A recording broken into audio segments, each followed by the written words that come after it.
Did you want them dead? Yes, I still do. I hate them.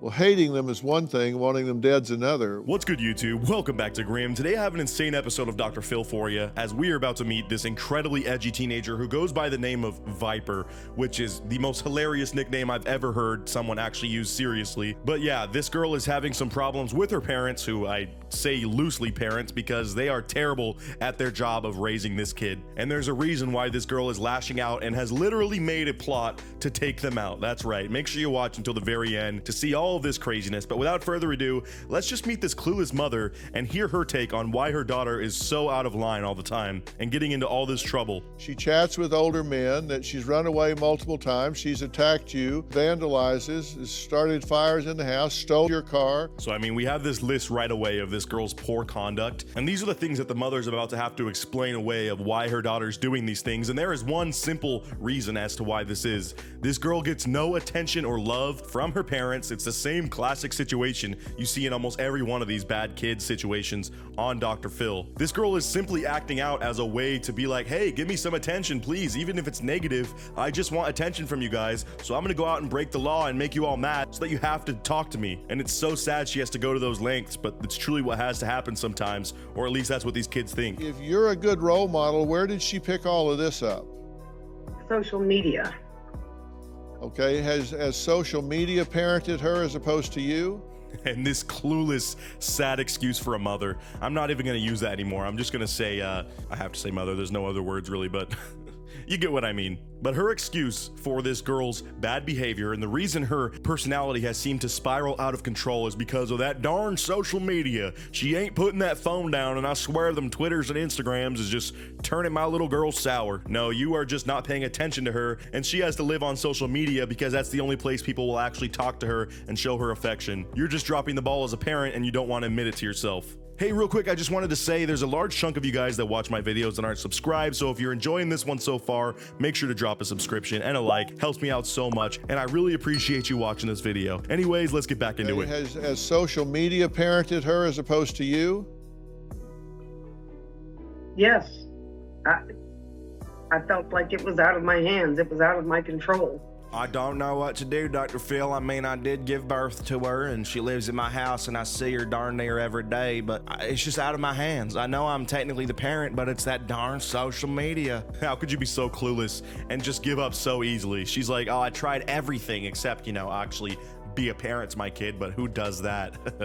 You said, and this is a quote from you, that you just kind of gave up when she was 10, and her sister says that she raised her. And even the sister has something to chime in and say, and she agrees that the parents were pretty much entirely removed from the parenting process from as little of an age as like 10. Like, this girl has been without her mother's guidance. She needs an actual parental figure in her life, and this lady isn't stepping up to the freaking plate. Why do you think your mother wanted you to participate in this?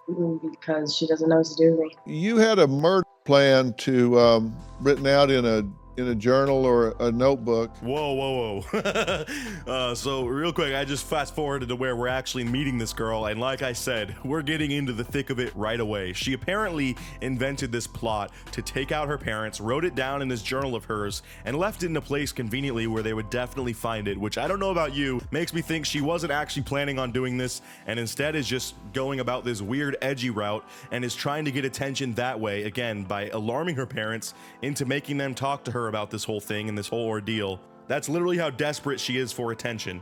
And while I do feel bad kind of joking about her, we're about to see that this girl is the definition of a cringy, angsty teen. I'm sure she's going to look back on this era and this appearance on this show and be like, ugh, why'd I have to be so obtuse? Literally, I'm just so hard to talk to for no reason. The whole world isn't against me, but you know what? I'm just gonna act like it is. This was a plan that just basically said, okay, so we all know how I am psychotic and hate my mom, so I'm gonna kill them. And you guys just wait until Dr. Phil starts reading some of this. This note is absolutely psychotic and very alarming and scary, but at the same time, as I just said, it is written clearly from the viewpoint of an angsty teenager that doesn't quite get the whole world, and it just sounds like some annoying, weird creepypasta that she's trying to invent about a deranged murderer that's on the loose. LMAO, yeah, I'm crazy, get over it. Also, we'll leave my dogs plenty of food. I can't bring them with me just in case I get caught. So yeah, unfortunately I do have to leave out a majority of the note, but the ending there is the funniest part. So clearly written by a teenager that you have this insane deranged note that you're leaving your parents that's trying to scare them into thinking that you have this plot to take them out, and you end it with LMAO, I know what you're thinking, I'm so crazy, but low-key, like, I'm really gonna do this. It's just so ridiculous. And again, when you look at the whole picture, incredibly sad. I'm sorry, crazy will be crazy. Love your kids. Hold your loved ones close. They need you more than you realize. And you know, the extremely troubling part of this is the entire note is basically just a preface to the ending here, where she is clearly laying out to her parents that the reason she thought of this deranged thought in the first place and decided to write it down is because she is just begging them to pay attention to her and to show them love. That is what these words mean. She's saying things like, you guys should have appreciated me when I was around. Show your family that you love them before it's too late, and make sure that your kids know that they are loved. And that is simply the only thing missing from this equation. Yet this idiotic mom has the gall to go on the show and be like, yep, social media is the reason why my daughter wants to take me out, and she's crazy and psychotic. I can't handle her. I mean, another part that I'm going to completely gloss over because I think it's kind of inappropriate to be talking about on TV, but she goes over some very difficult things that her parents put her through in her early life, and they have just dropped the ball completely and been terrible excuses for parents her entire life. Both her mom and her dad are absolute pieces of trash, and there's a reason this girl feels so shorted in life, and it's because her parents truly don't care about her, and it's so sad to see.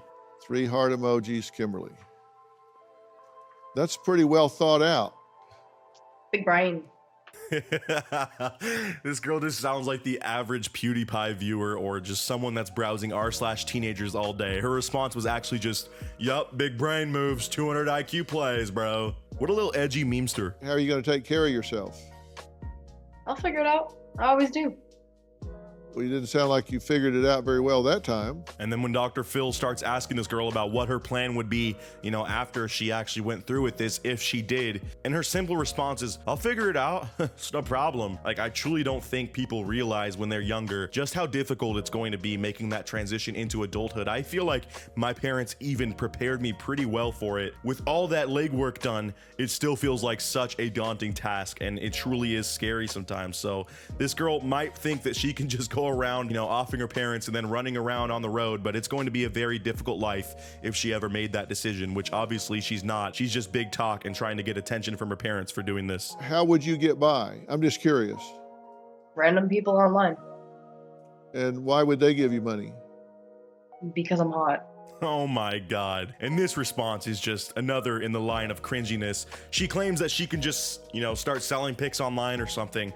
And what I don't think this girl understands is if she ever made that decision, it's probably going to be like the other thousands of people that just started a page like that during this pandemic. You'll make $30 your first month, and then you'll realize, oh, this really isn't possible long term, as this is an incredibly overflooded market at this point. And then what are you gonna do? Like, I hate to sound like a total parent here. I'm not siding with the parents at all. They're trash, and they are the reason this girl is so messed up. But she also needs to be realistic with herself and understand that this attitude is keeping her from growing with her parents as well. You know, they can always change, especially with the input from Dr. Phil. But if she's just gonna be this angsty pit of sadness all the time and trying to just be hateful to everyone she talks to, they're never gonna make progress. And if nobody said this before, let me say it to you now. Kimberly, you're not the problem here. This is a family dynamic problem. So much like always, Dr. Phil really brings it home here in a very beautiful way. He explains to this girl flat out that it is not her fault why things have gone the way they have. Life is incredibly unfair. She got paired up with some terrible parents, but she does need to understand that it is not her fault that they treat her this way or that she is feeling this way. She's a product of her environment, and I totally 100% agree with that. That's why if I was kind of memeing on her being edgy, it's only because that's the character she's portraying. I am not trying to put this girl down at all, as I think she's incredibly strong for putting up with that difficult life situation. So honestly, let me know what you thought of Viper. I hate using that nickname. Down in the comments below, let me know what you thought of this story, if it resonates with you at all. I definitely see some of this girl in many people that are out there that just don't get the attention that they deserve from the people that they need it from most. So yeah, as always, I'll see you guys in my next video. But until then, peace out.